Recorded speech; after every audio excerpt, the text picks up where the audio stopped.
Welcome. This is ActiveSpirituality.life. It is a weekly forecast program with astrology and a guided meditation activation to help you make the most of your week. It's run by Pamela Cucinell, that's me, the astrologer, and Suzy Meszoly, Master Healer. We invite you to find out more about our individual work. Suzy Meszoly, SuzyMeszoly-healer.com, or insightoasis.com for astrology.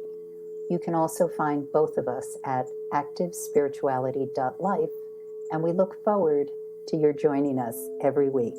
Please share with your friends. Here we go. Here's what we can expect the week of April 5th, 2021. The moon is in the sign of Capricorn, and please note all times I give are Eastern time, so adjust depending on where you are on the planet. And the moon had gone void of course as of 3:05 a.m. And when the moon is void of course, it means that it's not making a geometric aspect to another planet before it changes signs. So since the moon represents our emotional reaction, habit, charge with things, we're not as attached to outcome. So traditional wisdom in astrology suggests that you don't want to launch, begin, initiate anything when the moon is void of course, because you're probably not going to get the outcome you desire, unless, of course, it's something that you really don't want to go anywhere. So that's just something to keep in mind. In general, with the void of course moon, in this case, it enters the sign of Aquarius as of 9:04 a.m. So before that point in time, people can feel a little scattered, not really a sense of wanting to kind of run out the door. In the sign of Capricorn, it's a good time to get your ducks in a row, make sure everything's in order for starting out on your Monday and making the most of the week. Once the moon has entered the sign of Aquarius, an air sign, what we call fixed, so it has a lot of tenacity, stick-to-itiveness, we actually are in a couple of days of really strong productivity. So this is a really good time to be wrapping up, completing, putting the ribbons and finishing touches on something that you've been working on. It's also perhaps a good time to engage or initiate something new. Just keep in mind we are in the waxing moon cycle, which means, the waning moon cycle, sorry. We're in the waning moon cycle, which means that we are headed towards the new moon. So again, it's about finishing up, completing projects. We certainly can begin something new. And especially if it's something that has been in the hopper for a while, something that didn't necessarily come out of the blue. That being said, there may also be things that are presented to you that do seem to come out of nowhere. But I often find with the aspects that I'm looking at, which involve Uranus, that if it is something unexpected, a surprise, it has come from a part of the subconscious or desire piece that is longing for an element to come in. So the thing to be crystal clear and aware of is that you want to weigh whatever that is. Whatever's presented to you may or may not be something you actually act on, but it can be an overture or an opening or an aperture for what comes next. Very stimulating day for ideas, new things coming through. the thing to be aware of is if you're a night owl, if you're out late, you certainly want to be alert on the roads, or if you're dancing, you want to make sure you know what's going on with partners and people around you. Of course, there's not a lot of necessarily, what is it my daughter teases me about, going to a rage or a rave, which isn't anything she's doing right now in the pandemic. But anyway, so just keep alert, especially in the later evening. And that being said, it can also, for people who are on their computer, it can also be something that comes through quickly. High alert for things like viruses, or if you're a little sleepy, don't just open anything that looks intriguing, because that jack-in-the-box energy sometimes can be something you don't really want to open. However, overall outcome of things that are done over the next couple of days tends to be good, even auspicious, very fortuitous. This increases as we get into Tuesday the 6th. So I'm just looking at my notes. Right. So it's good to have a to-do list, things that you want to get done over this day, Tuesday. Highly productive, auspicious day. Same as Wednesday until 4:30 p.m. These are what I would call high-octane days. It doesn't necessarily mean you're speeding around getting a lot of things done. It may just be ideas, follow through, correspondence, communication. These are things that really can pop on this day. The moon is still in the sign of Aquarius on Tuesday, and the heightened opportunity energy really increases as of going towards 7 a.m. in the morning. We are in a terrific time for making those connections that really take us where we want to go. So the best way to go to sleep Monday night and wake up Tuesday morning is with clear intentions of what it is you want to clear up, get off your desk, make happen, and invite into. Because once again, I reiterate, especially for air and fire signs, I consider Tuesday and Wednesday incredibly strong days. And especially on Tuesday, you may feel almost as though that kind of wind beneath your wings shift, where something literally may even launch. And that's a lovely expectation to enter a day in. So Wednesday, the moon goes void, of course, at 6:05 a.m. And so it's a void of course day until 4:30 p.m. However, what I think is strong is anything that you might have initiated, put into action, started to talk about on Tuesday.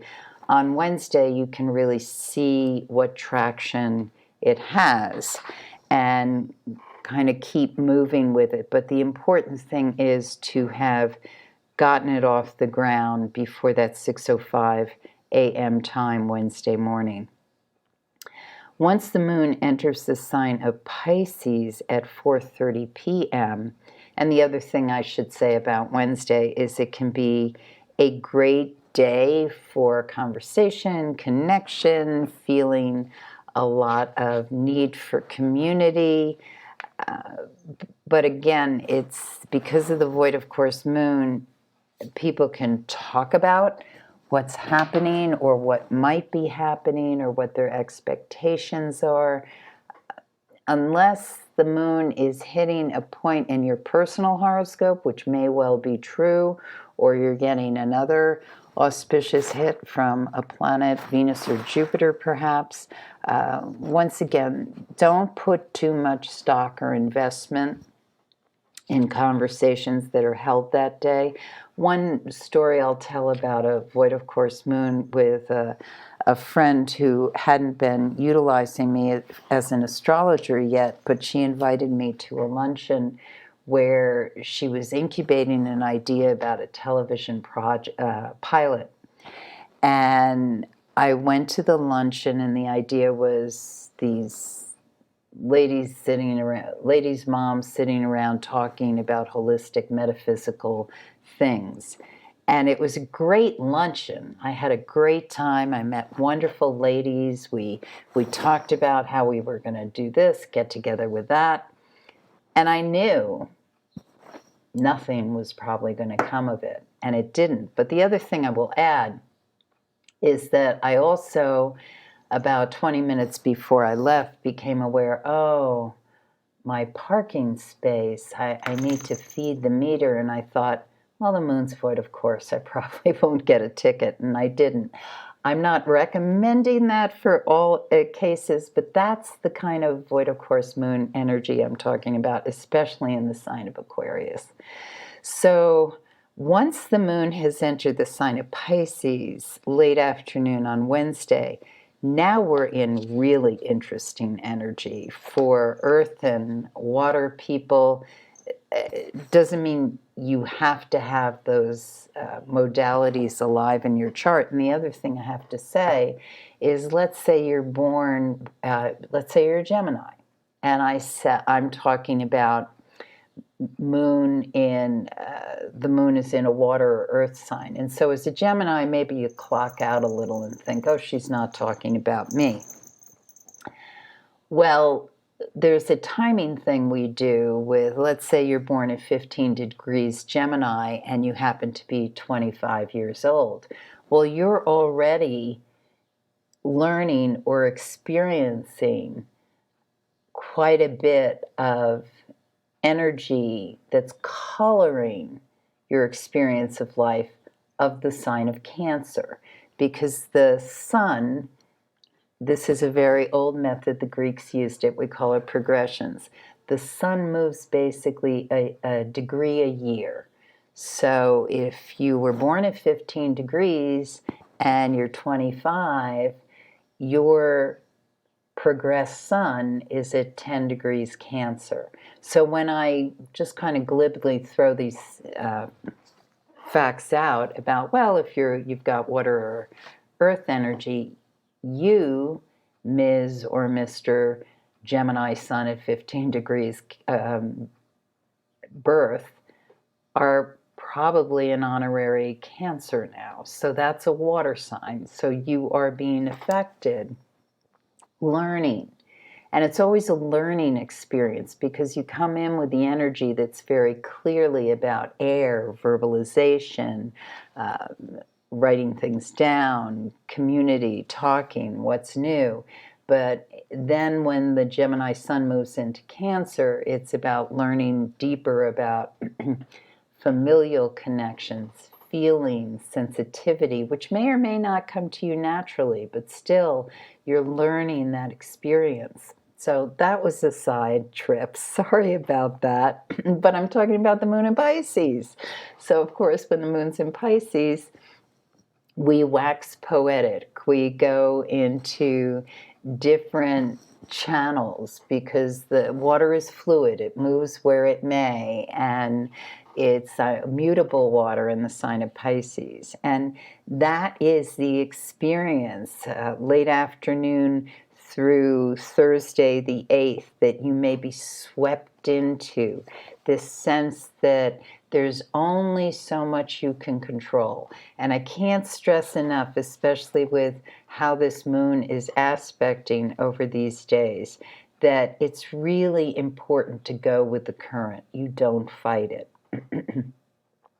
And if you go with the current and recognize that your intention may be to do things a certain way, but higher power universal energy knows that it needs to go that way, then it behooves you to go the way that is in flow than fighting the way that you would like to go. And I think with climate change, a lot of folks who live near sea coasts or rivers are getting hard lessons in how much we can actually control water. So on the 9th, Friday, there's some bumps here. People can be very short-tempered in the morning, especially early morning till mid-morning. So you don't necessarily want to get into any arguments or difficult exchanges. If you feel very short-tempered, work on breath. Depending on if you have the opportunity to exercise in the morning and that's in your regular mode to do, then do that. I always recommend people don't push themselves farther than their body can easily go. Especially with this kind of Mars energy in there, because we're feeling very much a sense that we want to move where we want to move and nobody better get in our way. Sometimes for some people it's singing, the voice, getting the voice moving. Voice is a Mars. It's a Mars energy, how we penetrate, how we express ourselves. So get it out, especially if you have any important meetings or things to engage with in the day. You want to make sure that you're clear, that the engine is running on the fuel that you wish to move with and not feeling like you're jerking and moving too quickly through things. We can also invite in a lot of spiritual wisdom this day. Great day to meditate.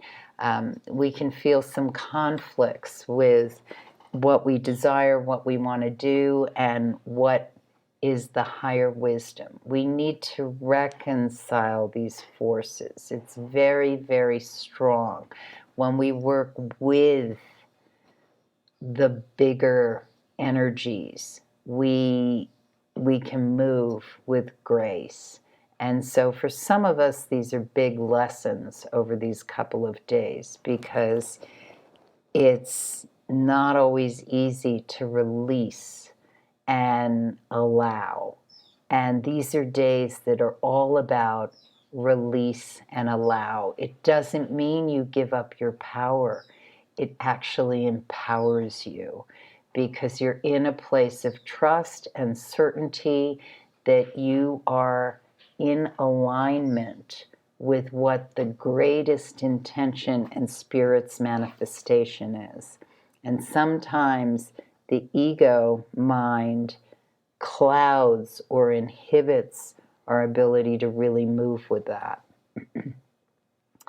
So at 7:48 p.m., the moon goes void, of course, in the sign of Pisces. Friday night, wonderful evening to regenerate and recharge. That's what it's all about. It's not about expending a lot of energy, unless, of course, you're on the dance floor or you're floating in a pool or playing music or doing something that's a creative, engaged enterprise. It's all about allowing in this kind of bigger peace that lets you feel full, that you feel very connected with things that are outside the frame of our limited body sphere. Then the moon enters the sign of Aries at 2:11 a.m. So for those of us who are still awake, we can get very jazzed. So it may be good, depending on your body clock and when you have to get up, to make sure you're in bed before that point in time. You can have very active dreams. A lot of information can come through. And this weekend actually looks very dynamic, is the word I will use. The moon is in the sign of Aries, so we want to do what we want to do.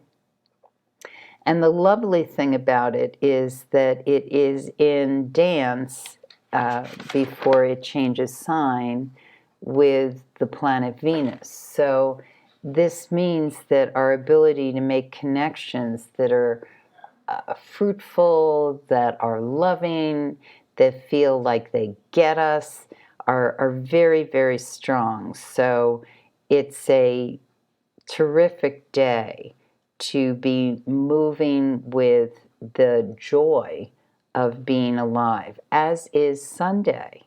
So these 2 days, I would say, do things that you love to do. Be outdoors. Be in spaces where you're able to have a wide berth of what it is you want to do and how you want to take action. Because we don't want to feel like we're limited by 4 walls. The nice thing about the Northern Hemisphere this time of year is that you can get out more. Even if it's raining, which is unlikely with that moon in Aries, so well aspected, fire moon, cardinal moon,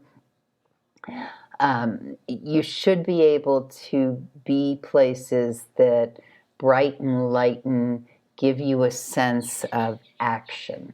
So plan that for the weekend, because that actually is, I know listening to me, often you hear me talk about recharging by being quiet, listening to music, absorbing art, but this weekend is about burning off anything that has outworn its usefulness. And so by the end of the weekend, you should feel very invigorated, very kind of restarted. And because we're in that new moon that happens on the 11th in the sign of Aries. And this is a fabulous new moon for restarting, fresh start, burning off old stuff and entering into the new. Okay, so let's go into our meditation. I invite you to sit quietly and to feel the energy. Here we go. Dear loved ones, we are the Master Teachers, and as we work together now, we invite you to take a few deep breaths, feel yourself arriving, and feel the energy of the higher self rising to the surface. And each time we work together with you, what we are doing is we are reflecting back to you the full complement of your energy field. So it is not that we smart, old master teachers are doing something to you or manipulating the field or giving you answers or encouraging you or instructing you. Rather, you can visualize this, feel it, imagine, experience it, as this is your full complement, like all of what you are, like your gigantic, cosmic, higher self, all self from every dimension, from every period of time, from every world, every parallel world, all the different places where you might be existing in your consciousness. It is where it is reflected back to you, because most people experience just a tiny fraction of themselves and don't experience the huge greatness of themselves. And that self, as you know deeply inside you, that self is in fact what we would call absolutely infinite. So it is from this infiniteness now that you are receiving this reflection of energy. And as you feel this energy, as you soak up this energy, recognize that it is you. It's all you. And you could even go so far as to say that everything that you experience, which you experience internally or externally, is in fact all you. Because when you are existing here, you have a perception of the world, you have a perception of the self. It is all dependent. Everything is dependent on this self. So whether this self is wearing rose-coloured glasses or silver-coloured glasses or or hedgehog spiky glasses. These are all the aspects of you and your perception. So when the consciousness is in a certain state, it will perceive the world and itself in certain ways.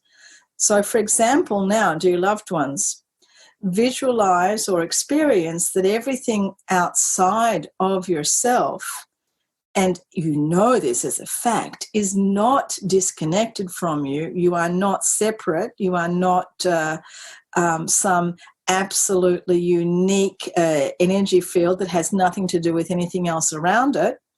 You are a unique energy field, and you are deeply connected to everything that is around you, or that you perceive, rather, we should say, to be around you. So you are oneness, you are interconnected, and you are infinite. Yes, we've heard it all before. So when you experience these power struggles, when you see power struggles, when you see the power struggle between light and dark, is this an emanation of your energy field? Is it something that you are projecting into the world? Do you take responsibility for it? Do you manipulate it? Do you attempt to alter it? Do you attempt to balance it or equalize it? When you do something outside of yourself, does it do something inside of you? When you are changing some, let us say, injustice outside of yourself and altering it to a place of balance or to a place of equality and justice, does this also happen on a virtual plane at the same instant moment inside of you, bringing balance to your injustice, perhaps an injustice that is, let us say, totally unconscious? So perhaps when we see imbalance or injustice or some sort of struggle outside of ourselves, are we invited to see it differently? Are we invited to act upon it physically or emotionally or even spiritually, intentionally? And does that have a direct relationship on us? Or can you look at the world and see all of this struggle and say, has nothing to do with me, I'm completely separate to everything, and it has nothing to do with me? And this might be the view of do not engage in the drama and do not engage in what might be somebody else's struggle or somebody else's dilemma. So these are big questions. These are big philosophical, spiritual, deeply moving questions. To act, not to act. To take it on, not to take it on. To see the outside as the extension of the inner self, or to see the inner self as a sovereign field that is not engaging in the outside world and is clearly not going to manipulate the outside world. So as you shift your perceptions, as you alter the way that you see yourself, as you raise your frequency, you will understand that there is literally nothing outside of yourself, that your energy field is as vast and broad as the infinite universe, so everything fits in there like a giant kangaroo pouch. It's all you. Or like the Tibetan Buddhists see the world, a giant turtle, everything is contained. So if the infinite universe is this giant turtle and everything is contained, then their power struggle is something that exists for you as well. That is why you are seeing it. And it is all about the response to the power struggle. Are you being drawn in again and again and again with your attention and with your activity and with your emotional life into being in the drama? Are you perpetuating the drama? Are you perpetuating the struggle? Or are you able to engage with the struggle without drama with neutrality? Are you able to engage without taking it on? And to engage, let us say, energetically or intentionally, to alter the pattern, to shift the soap opera, to change the dynamic. So we have spoken over these many, many years, over these decades, about not engaging in the drama, to not react, but to respond with compassion, to respond with unconditional love, to respond with understanding. And thus the power struggle begins to diminish. The energy begins to dissolve into a space more of what we would call wisdom. So notice where you are and notice what you can do now to alter your perceptions, and visualize yourself now as this, not necessarily someone that is out there and demonstrating this, but somebody that is out there living it from their true being. Someone that is simply in the energy field of this intentionality of being, taking responsibility, allowing the perspective to be one of, let's say, inclusiveness and understanding. And as we say this, we invite you all to feel the compassion welling up in your hearts, the energy of deep wisdom. You have been here for many, many lifetimes, millions and millions of lifetimes. So allow this wisdom to come through. You've been here before, you've done it again and again. Allow the wisdom to come through and allow the responsibility of this human life to be taken seriously, to be really deeply felt in the heart, without antagonism, without duality, without taking sides, with the neutrality that comes from being one who is understood and who understands. And as we do this, feel this energy within the self as it rises up, creating radiant light, radiant energy, taking a deep breath and gently opening your eyes. You have been listening to Suzy Meszoly and Pamela Cucinell of ActiveSpirituality.life. If you've enjoyed this program, consider a donation. You can find the link for that, ActiveSpirituality.life. Regardless, we look forward to having you join us again for next week's podcast. Please share and have a great week.